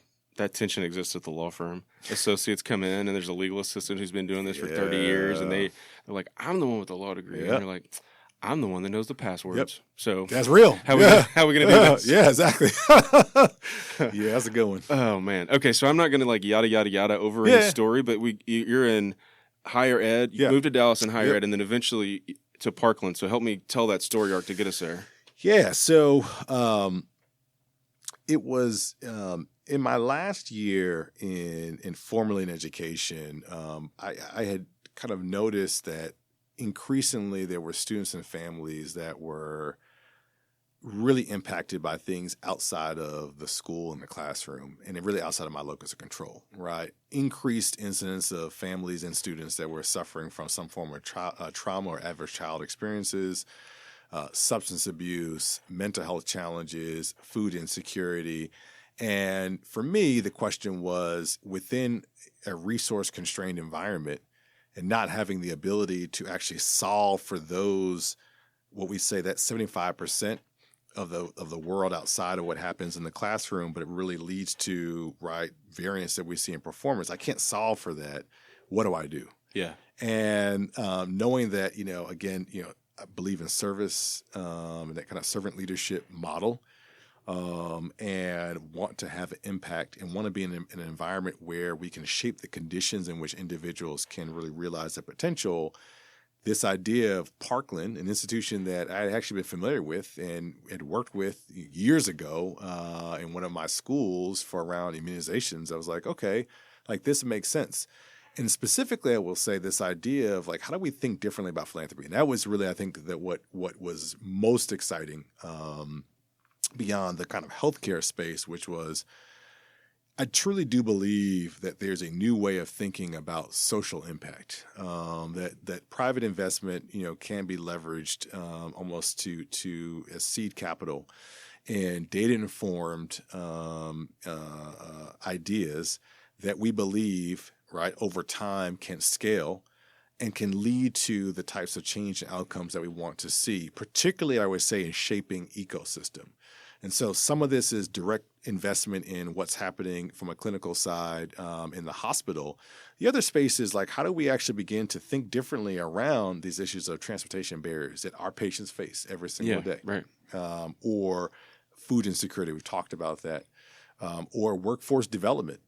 For those individuals for whom, having a job is critically important, ultimately, whether it's because it aligns with healthcare or it creates a level of stability in their family and certainly in their community. And so being in a position to say there's something powerful about leveraging that private investment in a way that, certainly can seed ideas, build capacity, and then say, how do we kind of, come forward and move forward with our public resources and then scale up these interventions, I think was a thought exercise and certainly a proposition that was really, and to this day, continues to excite me. Exciting in the sense that I'm not smart enough to solve it, but I'm also not smart enough to put a rocket out into outer space, and I know we can do it. We can. You know what I'm saying? It's just I know it's doable. I just don't know how to do it. Yeah. And it's so simple because we're talking about humanity, but so complicated because we're talking about humanity. It's just boy, that is an interesting, non-linear, non-mathematical problem that is there. Yeah. Let's fix it. Yeah. Yeah. I mean, I think it's making the case, right? Which is, and the way I've been thinking about this more and more is there's the moral push for why individuals need access to a strong health infrastructure. Right. You go into a hospital room, you see a baby that's in the neonatal center, you see a patient that is in the burn center, right? That it pulls on the heartstrings, and you can see the pain and challenge that the individual and their family and those connected to them have. There's also, the kind of cognitive imperative, which is if we are going to be a competitive ecosystem, whether it's Dallas County, North Texas, the region, state, Texas, we have to have access to strong public health infrastructure. And I think the most recent past 2 years, frankly, have really kind of underscored that point.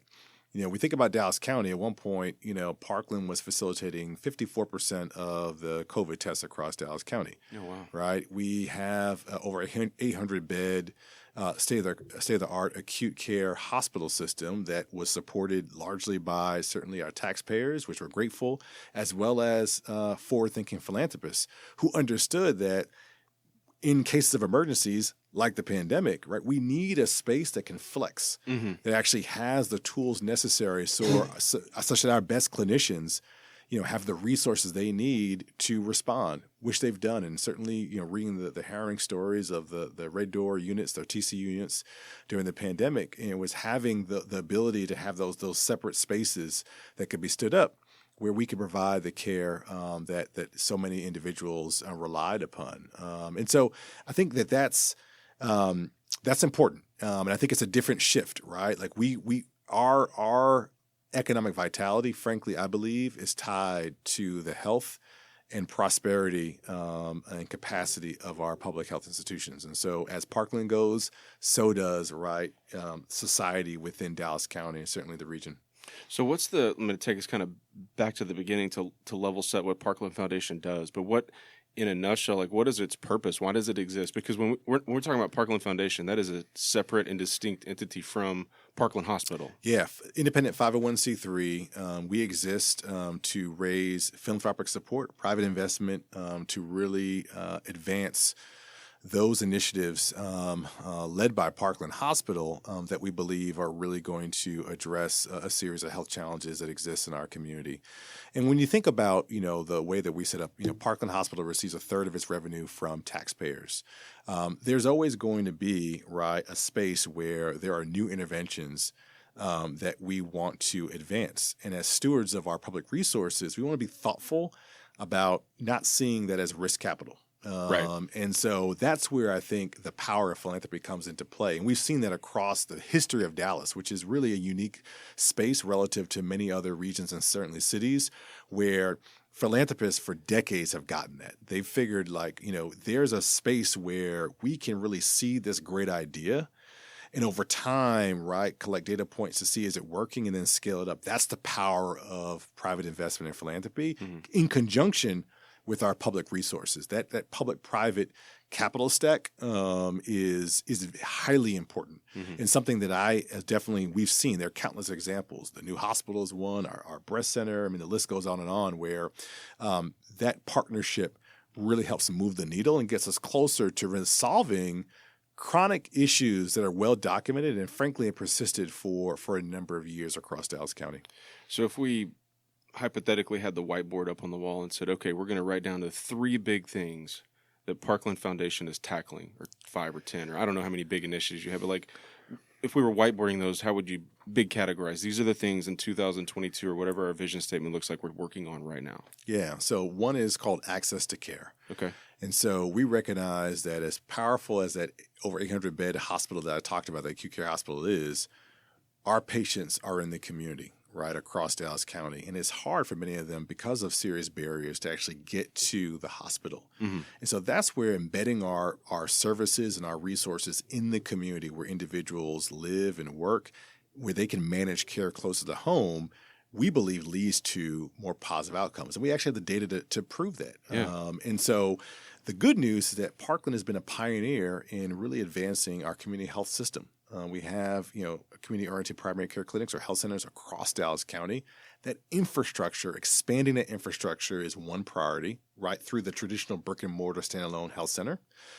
The second aspect of that is let me jump on that, because what you're saying is we have a humongous hospital over here, but access to that is difficult, and so we start to spiderweb into the community. So if you got a sniffly nose, I'm a little colloquial here, but you got a sniffly nose, you don't have to haul to Parkland. There's some place within a 9-iron from your house that you can pop in and have that care close to home. And if they can't treat it, then there's a bigger place, intermediate, and then eventually you make it to the hospital to make it more accessible locally. It makes it more accessible. It also makes the system more efficient and cost efficient. Yeah. And so, we spend over $3.5 trillion as a nation on healthcare. And most of that money is really spent on, activities, what I call sick care, right? Someone presents to the ED, right? They're so far along, right? We're going to work on it, but the cost of working on it is really high. Oh, yeah. Versus, what if we focus on preventative care? Yeah. So you can get your annual physical, get your annual exams, get checked out, right? Learn about, here are the foods that you should be eating and how you should prepare your foods so that not only you are healthy and we can reduce your what is uncontrolled diabetes, but prevent that from developing in your children. That's the power of what our community-based centers can do. And so by preventing individuals from having to be the ED high utilizers, right, which is really costly, we can really shift our spend and reallocate those resources, to a space where we think the outcomes are going to be better and more pronounced for the community. Well, and it resounds in like money savings, but what that is that's like life saving. That's life saving. That's community changing. Right. We're doing it by reallocating dollars, but we're keeping parents in homes, we're keeping folks at work, all that. Is the reason we're doing it. We're keeping folks employed, right? So the proposition that we make, one of the beauties of our region is we're seeing so many companies come and we're seeing so many companies start up. Well, what do they want? They want places where their employees can live that's safe. They have access to healthcare and strong hospital systems, strong schools and quality schools.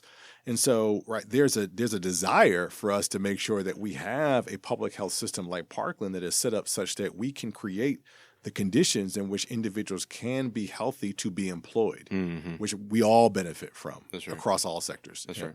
Yeah. So that's kind of the second piece of access. So the first piece is around the brick and mortar, right, the community clinics. The second piece I would say is, right, embedding our services in existing community-based organizations.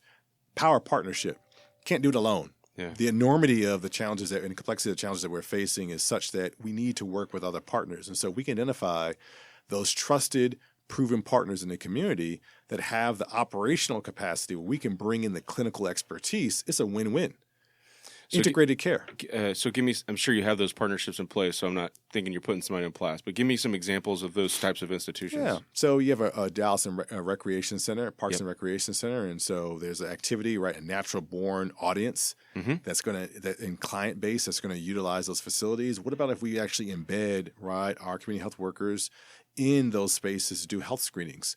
We can identify, right, are there risks that you have or the ways in which you're presenting in which you need to be connected to care immediately? You may not have a medical home. Let's get you signed up and check your eligibility to get you signed up for a medical home that's proximate to where you live or play or work.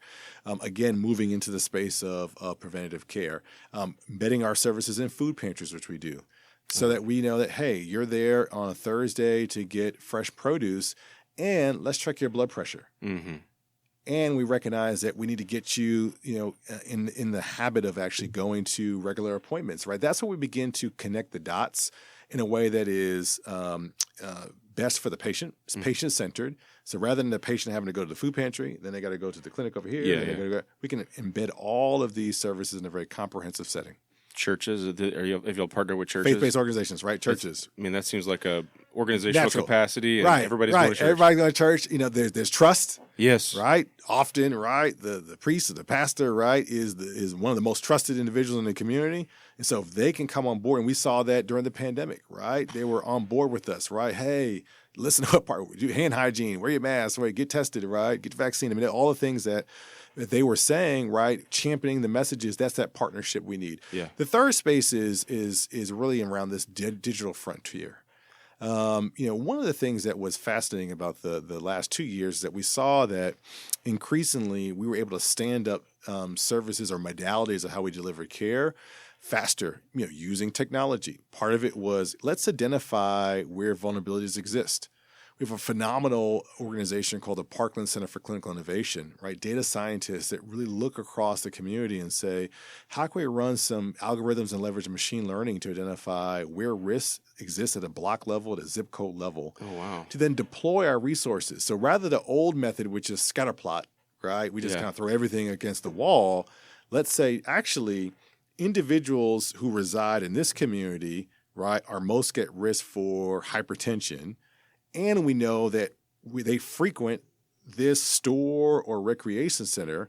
And so let's kind of go here to deploy our resources that we know are limited because we don't have infinite resources, where we think that we actually can have a high yield in terms of positive outcomes. And so that's that type of work of understanding our patients better at the patient level, identifying the holistic needs that they may have, and then connecting them to services in a more efficient and helpful manner, if you will, is really the work that we're doing. In addition to things like really making sure that that digital front door, how patients enter our system through our digital platforms is accessible.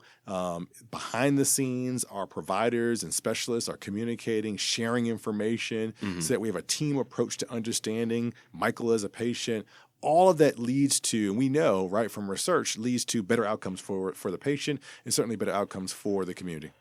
Is that like a pioneering frontier for you guys, or is there data to suggest we've been doing it and it's efficient to a certain degree? So the beauty of a system like Parkland is that, I mean, we truly are a leader in many ways, but we are also a leader in our information technology space.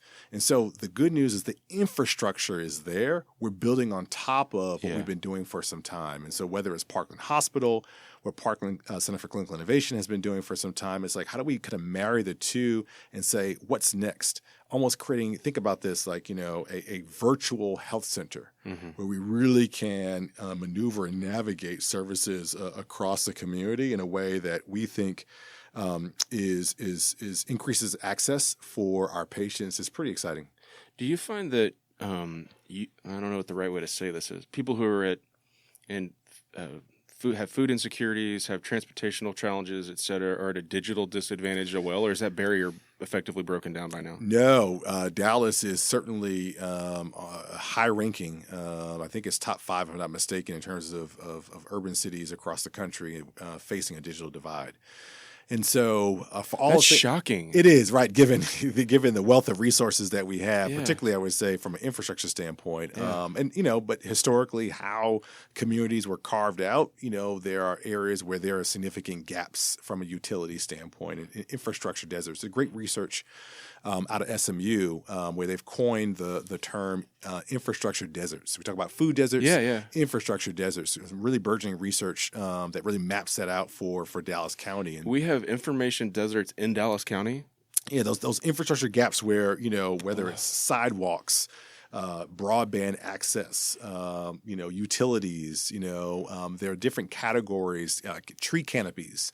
We think about the great work that's done around heat indices, and those kind of like heat islands that exist in urban communities like Dallas. I've been proud of seeing the growth of green space groups like Trust of Public Land and Texas Trees Foundation really working together to say, like, how do we transform the spaces that we have, which we know again tied to health. Because if you don't have access to green space, it's really hard at times to exercise, which we know can impact, right, your ability to control your diabetes or reduce hypertension, and so, those gaps do exist. Going back to the second pillar that I talked about in terms of access to care, one of the benefits from embedding our services within existing centers is we can leverage infrastructure. So if you're the library or you're the recreation center, right? If you're the faith-based organization where there's Wi-Fi, then there's a space where you can come in, right, and connect with a provider virtually and not be limited to the fact that you don't have the laptop or tablet or device that, a more resource community or individual may have. Interesting. While we fixed long-term, right, the infrastructure. I mean, we still have to address the infrastructure gap, but that's a space, again, where, Parkland plays a critical role from a health standpoint in influencing those conversations, working in partnership, right, with those other providers who actually can more directly impact what's happening either from a regulatory standpoint, from a broadband delivery standpoint, recognizing it's a win-win, but it's a partnership. That's amazing. It's not amazing. I didn't know it, and that we're working on it is amazing. That kind of came out backwards. Yeah. You know what I mean? Yeah. Okay, so if you're listening out there and your thought is, that sounds amazing, how do I get plugged in? What can I do to help? Where's my, what's the entry point? Website, email you, check in with somebody, show up to a place? What do we do? Two things. You could easily go to istandforparkland.org. Okay. So that's the website for the organization. You could email me, Michael, Michael.Horne @phhs.org. There you go. That's my direct email address. Would love to have a conversation. This is all about partnership. I do believe that a committed group of individuals can accomplish many things and overcome barriers and climb mountains. And so that's the work at hand, and we exist in partnership and look forward to building a community of individuals committed to increase and more positive health outcomes. Love it. All right, let me give you a couple of softballs here at the end.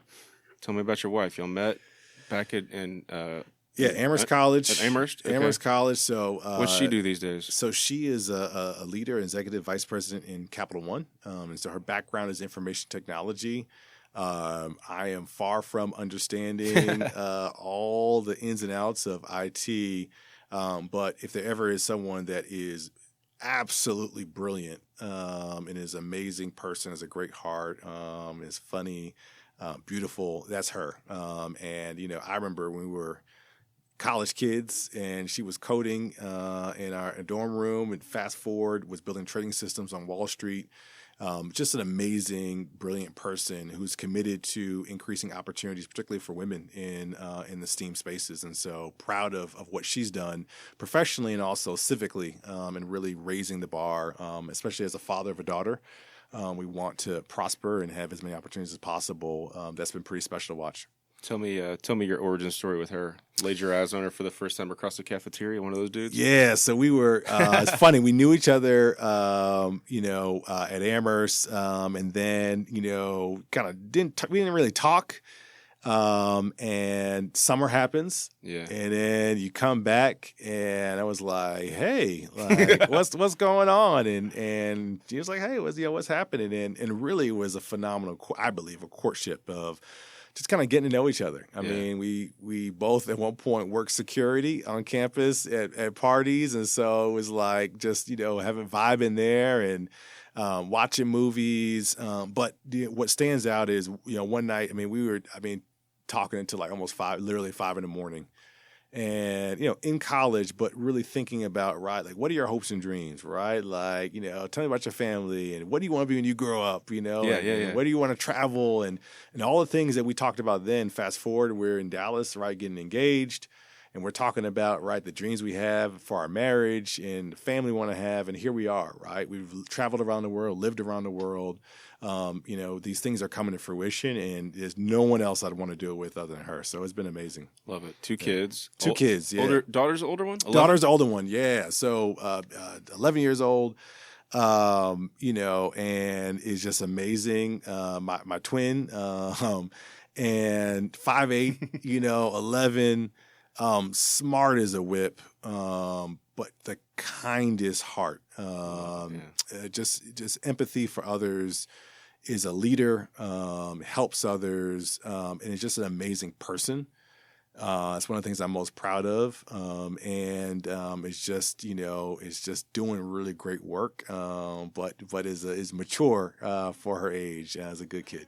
Man, I can really appreciate that idea of like being proud of your kid for being just a good person. Yeah. Because I'm proud of my kids for all sorts of things they do, but the things that like jump out at me the most is when I'm like, man, that was super kind. Yeah. Like you really took care of your buddy right there. That's right. Like no, someone needed to stand in the fold for that person. That's you it. did it, and you're just like, man, that's it right there. That's it. So she's great. Her brother is a great kid. He's a boy. So 6, you said? 6 years old. And jumping off of couches and like just zest for life.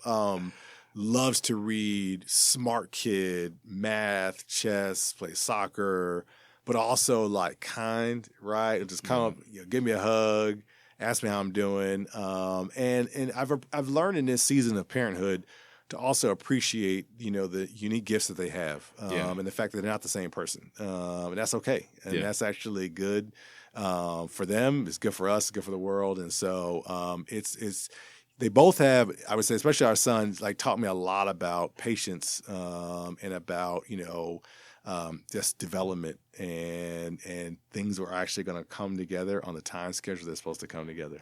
It's funny because both in terms of, at least my experience, marriage and having kids, there's like a new phase of growth where you're like, oh man, I didn't know I did that. But when I heard you say it back to me, I realized I did it, and oh my.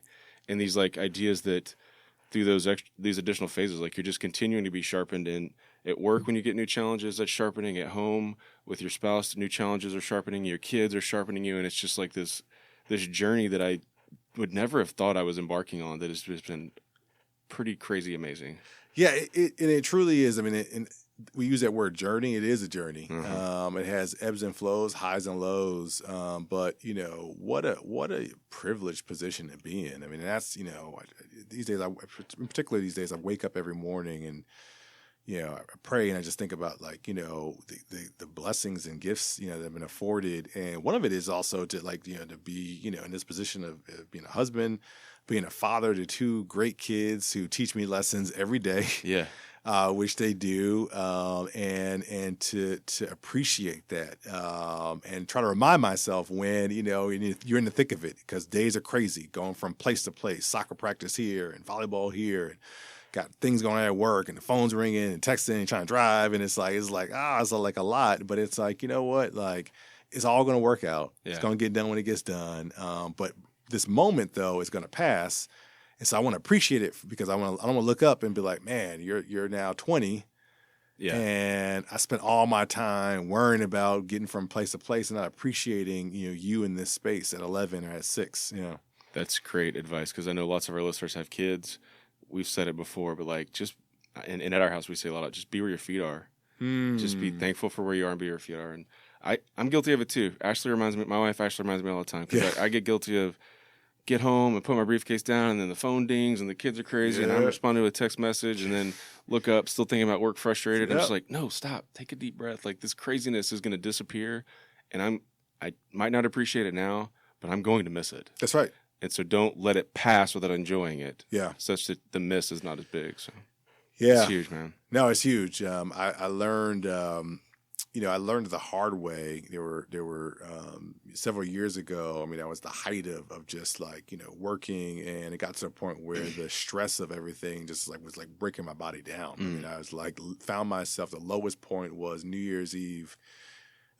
We were supposed to go to a party, the kids, wife, everybody dressed up, and I literally was laid out on the floor, couldn't move. The stress had impacted my back so much, such that I was just, stranded there.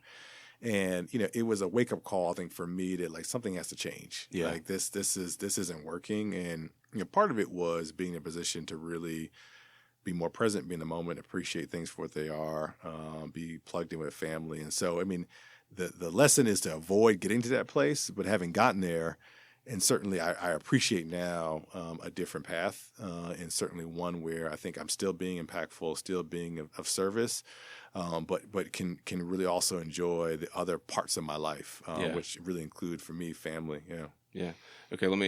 We kind of call it the 2-step out. We've colloquially said it like that, but I like to end with a book that you love, like a book that you've read and you think, man, if you hear my voice on the podcast today, you need to read this book. And then the second thing is what we've sort of called our one big thing, like a takeaway, just like a sort of evergreen truth, something that like you wake up and you think of every day, like that sort of deal. So take them in whatever. Usually we go books, one big thing, and then we're out. So take us home, man. Yeah, I think the book is, I think it's Leadership on the Line, if I'm not mistaken, is the title, by Heifetz is one of the co-authors. And there's a portion of the book that really talks about, as leaders, it's important for us to be on the dance floor and also be in the balcony. We need to modulate between the two. We need to have a kind of a wide scope of what's going on, but be also able and willing to get in the details. And constantly we're navigating the two. And so that's like one. The second thing I'll say in terms of the truth, we should always be reminded about what a small committed group of individuals can actually accomplish. And in spite of the challenges that seem to bombard us increasingly every single day, I do believe that two people together can change the world if they're in community, if they appreciate the dignity that we bring to the table. And if more of us do that, get proximate, listen, respect each other, understand the ability to be compassionate, that we actually will overcome the challenges that exist. There you go. That's awesome. I've been looking over because I think we've been going. This is about 145, so I think we got per scale. There we go. I think you got him. Check. But the time just passed, man. Yeah. I agree. It's just been an awesome time, like having a conversation, it's been fun, learning what you're up to, learning from you, and I leave today being a better person. So thanks for hanging out, man. Thank you so much for the opportunity. Appreciate it. Take care.